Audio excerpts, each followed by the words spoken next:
Hello and welcome.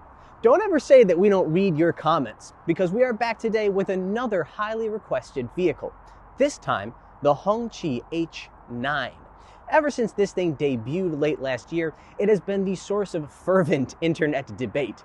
Some people say that it looks like a blatant copy of a Rolls-Royce. Others say it looks like a blatant copy of a BMW. And still others think it's just a pretty good-looking sedan. Everybody has an opinion.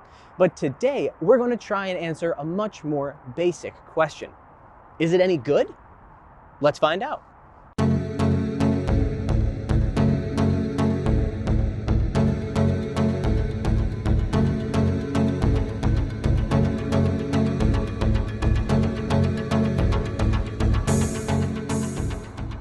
If we're going to talk about the exterior design on this car, we have to start by addressing the elephant in the room. Ever since this thing debuted, everybody and their mother has been commenting about how it looks like this car or that car. And to those people, I say, you're right. You're absolutely right. It looks like a mashup between a Rolls-Royce Ghost and a BMW 7 Series. That can be explained in part, at least, by the fact that back in 2018, Hongqi hired none other than Giles Taylor, former head of design for Rolls-Royce and one of the people behind the modern design language for the brand.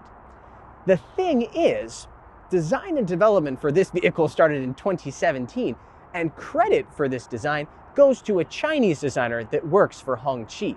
So, while I think that Giles Taylor probably had some input on it, it's safe to say that Hongqi always planned on evoking the Rolls-Royce style.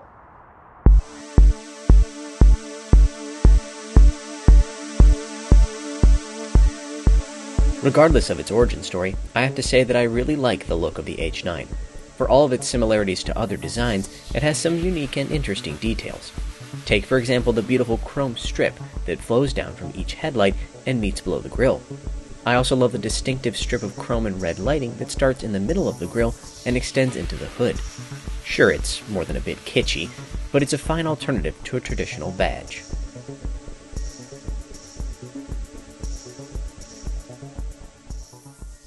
The side profile of the H9 is also quite fetching, starting with this beautiful long hood and working its way down to a gentle slope here on the rear. Speaking of the rear, I have a feeling it's going to be the source of some controversy. I think it looks like a Cadillac CT5, and I think it looks pretty good, but it will probably have its detractors. Speaking of which, let's talk about this awesome two-tone gold and purple paint job. As I just said, I really like it. I think it looks pretty cool, and it's obviously supposed to elicit thoughts of Mercedes-Benz S-Classes. However, some of you may disagree. On a more practical note, rear trunk space on the H9 measures about 370 liters. That's a far cry from the 510 liters you would find in a Mercedes-Benz S-Class, despite the very similar wheelbase and length. The inside of the H9 is lathered in leather, chrome, and what I think is the strangest accent material I've ever seen on the inside of a car. The pattern lies somewhere between wood, marble, and a peppermint stick. Still, I like it more than piano black plastic, which is also very prevalent, like here on the dashboard and here on the center console. Overall, it reminds me a lot of something like a Mercedes-Benz E-Class, which I don't mind, because I like the integrated look of the screens in this one, as opposed to the stuck-on-the-dashboard tablet look that's more and more common in cars today. A couple of small details that I want to point out. This is a private owner car, and he's decided that he's going to put some kind of plastic film all over the interior parts here to protect the piano black material. Not a great look, in my opinion. The other problem is not the owner's fault. This is from the factory. There are a few places where the craftsmanship, the finishing, I should say, is not quite up to what I consider a good standard. The materials, for example, here on the dash could be a little bit softer. But overall, these are small nitpicks. The similarities to Mercedes-Benz only serve to draw attention to the fact that interior material quality is only passable. I do like the red strip running down the dashboard, which continues on the center armrest. The result is what I would consider a pretty cohesive design.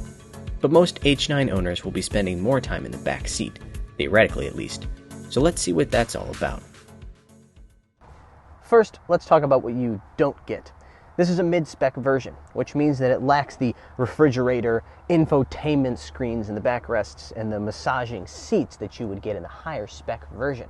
What you do get are 2 USB ports, AC controls here, and then also some adjustability for the seats, including lean, the headrests, and the passenger seat up here as well. This mid-spec version does have a lot of blanks here on this center armrest, which isn't particularly good looking. Oh, the other thing you get is tons of legroom, but you would expect that in a car that measures 5 meters in length.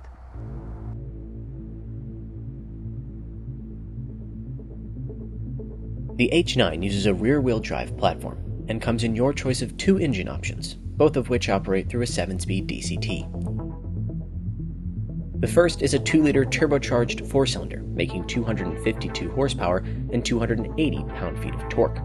But the truly power-hungry can step up to the 3-liter supercharged V6, which makes 280 horsepower and 295 pound-feet of torque. Neither of those is especially impressive, but the power figures of the 4-cylinder engine are similar to those of the base 4-cylinder BMW 7 Series that's available here in China. But its starting price of $45,000 is a little over 1/3 of the BMWs.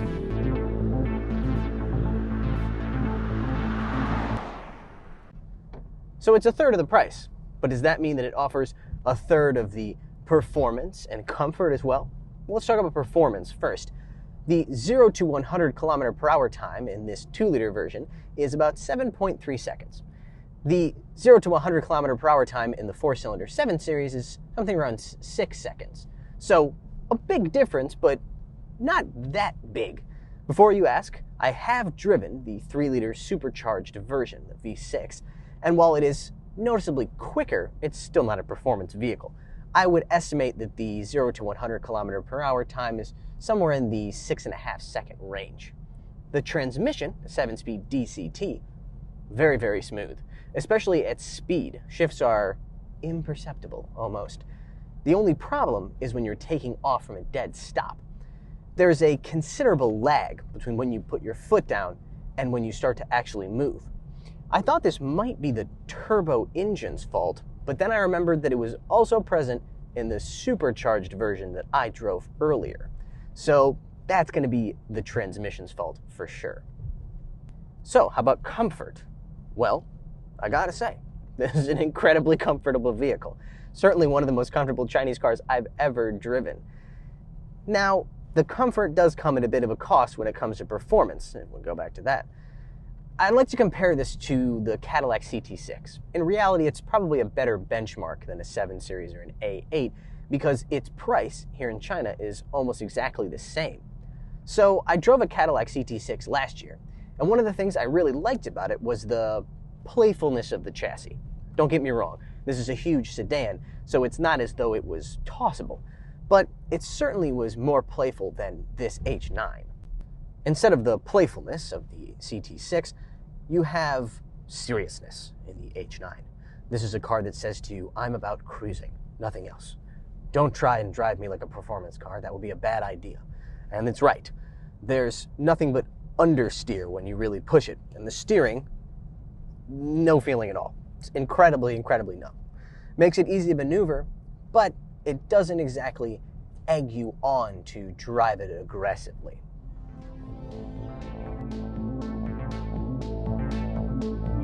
Still, the lack of athleticism doesn't diverge from the basic character of the car. This thing is supposed to be about cruising comfort. It has no pretensions of performance, so I don't think it will be a problem for most potential buyers.